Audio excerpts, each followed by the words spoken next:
सुप्रभात बच्चों, मैं विनय कुमार दशरथ प्रसाद रामानंद पांडे बीएड कॉलेज के सहायक प्राध्यापक के पद पर पदस्थापित हूँ। आज हमारा जो पेपर है C5 यानी कि अंडरस्टैंडिंग डिसिप्लिन एंड सब्जेक्ट, अनुशासन और विषय की समझ, और उसके अंतर्गत यूनिट 1 में आपका आता है सबसे पहला जो है यूनिट 1 यानी कि इकाई 1 में जो है एक सब्जेक्ट, एक टॉपिक है यानी कि एक प्रकरण है जिसका नाम है पाठचर्या। तो आज हम उस पाठचर्या के बारे में चर्चा करते हैं।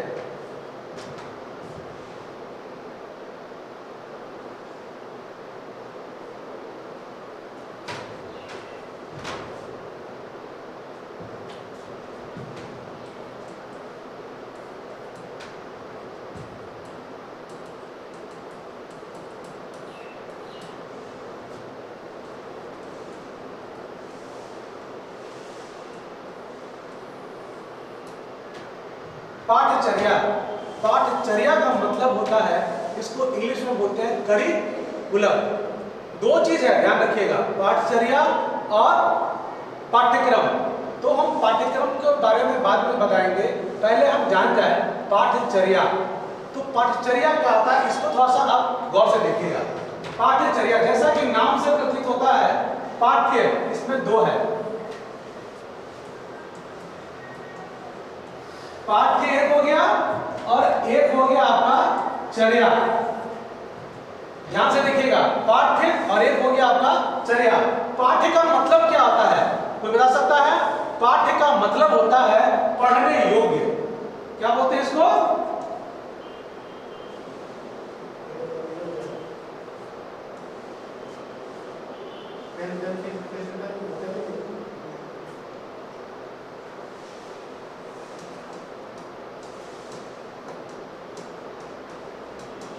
पाठ्य का मतलब क्या होता है?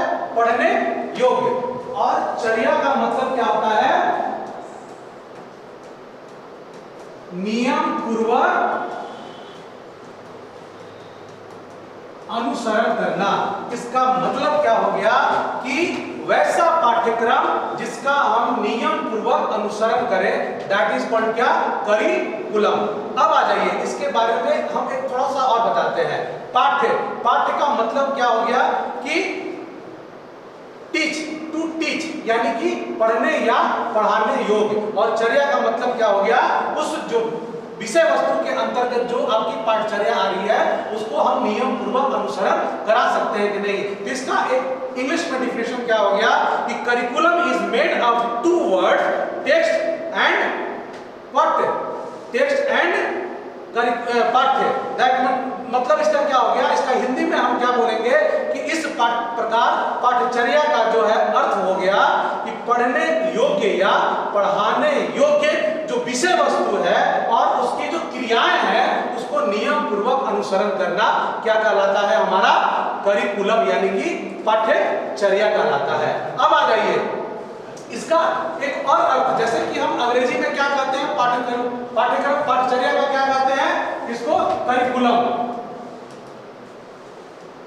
करिकुलम, करिकुलम जो शब्द है, इस शब्द की उत्पत्ति हुई है हमारी लैटिन शब्द क्यूरेर से। इस शब्द की उत्पत्ति कैसे हुई है? लैटिन शब्द जो है क्यूरेर से, है ना। अब बोलिएगा कि हर एक कोई ना कोई जो शब्द होता है उस शब्द की उत्पत्ति हमारे किसी ना किसी शब्द से होती है। जैसे हमारी मातृभाषा क्या है? हिंदी। हिंदी की जो स्क्रिप्ट है क्या चीज है? देवनागरी। उसी प्रकार ये जो हमारा शब्द है करिकुलम, ये किससे है? लैटिन शब्द क्यूरेर से होती है। ठीक है, इसका अर्थ होता है, क्यूरेर का अर्थ क्या होता है? रन। क्यूरेर का अर्थ क्या होता है?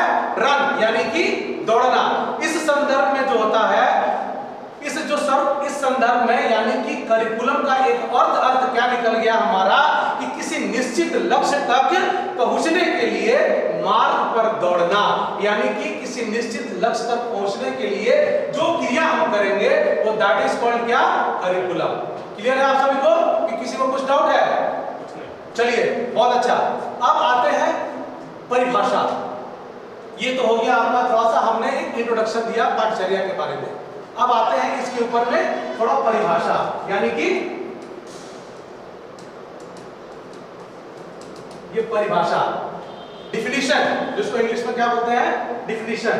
तो इसके पहले थोड़ा सा बारे में जानिए। पाठ्यचर्या, पाठ्यचर्या के बारे में कहा जाए तो इसको हम विद्यालय के अंदर, मैं अदर वर्ड में आपको समझा रहा हूं, पाठ्यचर्या के बारे में कहा जाए तो विद्यालय के अंदर जो होने वाली वे सभी प्रक्रियाएं, वे सभी प्रक्रियाएं पाठ्यचर्या के अंतर्गत आती है, जिसमें हमारे शिक्षक और छात्र दोनों सम्मिलित रहते हैं।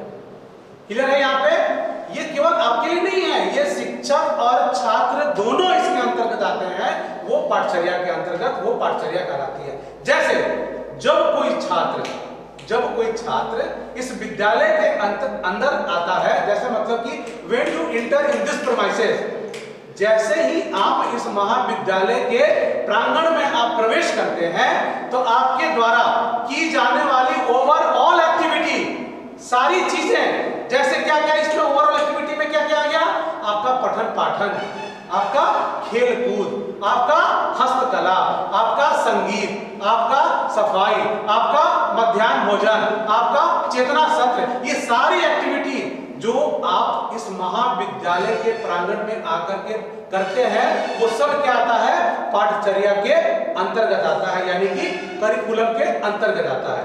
अब आ जाइए एक अलग लाइन से मैं आपको बताता हूं कि सिर्फ जो है पठन पाठन का कार्य ही जो है आपका पाठ्यचर्या के अंतर्गत नहीं आता है, इसमें शिक्षक तथा शिक्षण से संबंधित हुए सभी कार्य जो है पाठ्यचर्या के अंतर्गत आता। देखिए कंफ्यूजन मत होइएगा, मैं यहाँ पे आपको पाठ्यचर्या के बारे में बता रहा हूँ, आपके दिमाग में प्रश्न आता होगा कि सर आप तो बता रहे हैं पाठ्यचर्या के बारे में, ये चीज हमारा पाठ्यक्रम में भी आता है। नहीं, पाठ्यचर्या के अंतर्गत ही जो है आपका पाठ्यक्रम आता है, यहाँ पे आपको कंफ्यूजन नहीं होना है, ये चीज याद रखिएगा। ठीक है, क्लियर है यहाँ तक? अब आ जाइए, कुछ ऐसे शिक्षा शास्त्री हैं, कुछ ऐसे विद्वान जो है जिन्होंने अपने विभिन्न भाषाओं में विभिन्न तरीके से अपने थॉट से वो पाठ्यचर्या का डिफिनीशन देते हैं। इसमें सबसे पहले हमारे जो आते हैं कनिंघम महोदय, काफी बहुत अच्छे मनोविज्ञान थे, बहुत अच्छे साइकोलॉजिस्ट भी थे। तो कनिंघम महोदय के अनुसार जो होता है पाठ्यचर्या क्या कहलाता है, वो मैं आपको बताता हूं। कनिंघम महोदय ने क्या कहा था कि पाठ्यचर्या यंत्र यानी कि साधन, यहाँ पे पाठ्यचर्या का यंत्र इन्होंने क्या बताया, साधन। पाठ्यचर्या एक ऐसा यंत्र है यानी कि साधन है जो कलाकार दैट मींस यहाँ पे क्या समझिएगा, कलाकार मतलब क्या, शिक्षक।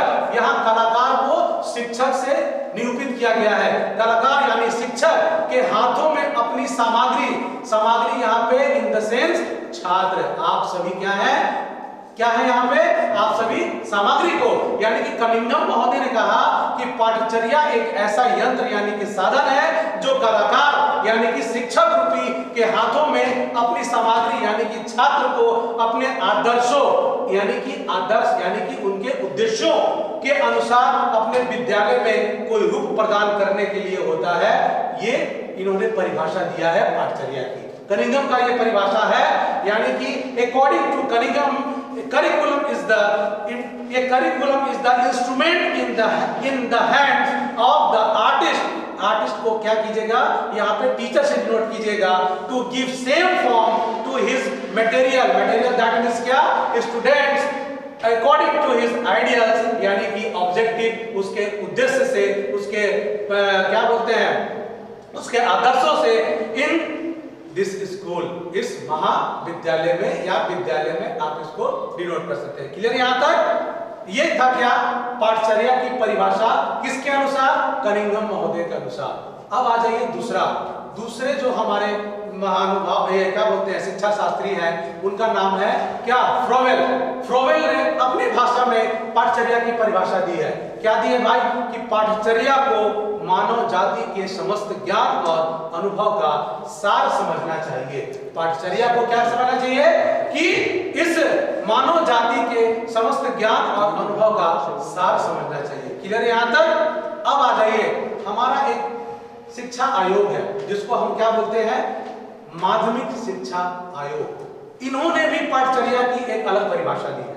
ठीक है, दो मैंने बता दिया, दो शिक्षा शास्त्रियों को मैंने बता दिया। अगर आपसे प्रश्न पूछता है एग्जामिनेशन में तो आप जो है इन दोनों के बारे में लिख सकते हैं। अगर प्रश्न अगर आपका जो है लघु उत्तरीय है तो आप 2 दे सकते हैं, अगर आपका अगर आपका दीर्घ उत्तरीय है तो आप दोनों दे सकते हैं, अगर लघु उत्तरीय है तो आप किसी एक का और या दोनों दे सकते हैं। ये आपकी सुविधा अनुसार आपके पास कितना समय बचता है।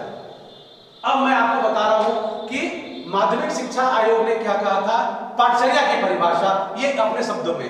पाठचर्या का अभिप्राय जो होता है विद्यालय में पारस्परिक विधि से पढ़ाए जाने वाले केवल शैक्षिक विषयों से नहीं होता है, अपितु इसमें अनुभव की बात, समग्रता शामिल है जो बालक को विद्यालय में प्राप्त होता है। ये है हमारा माध्यमिक विद्यालय के अनुसार पाठचर्या के अनुसार जो है ये होता है हमारा क्या, माध्यमिक विद्यालय के अनुसार। अब आ जाइए, अब हम जो है पाठचर्या की क्या आवश्यकता होती है ये मैं आपको बताता हूं। नेक्स्ट क्लास में हम इसकी जो है आवश्यकता एवं इसके महत्वपूर्ण के बारे में बताएंगे। बहुत बहुत धन्यवाद।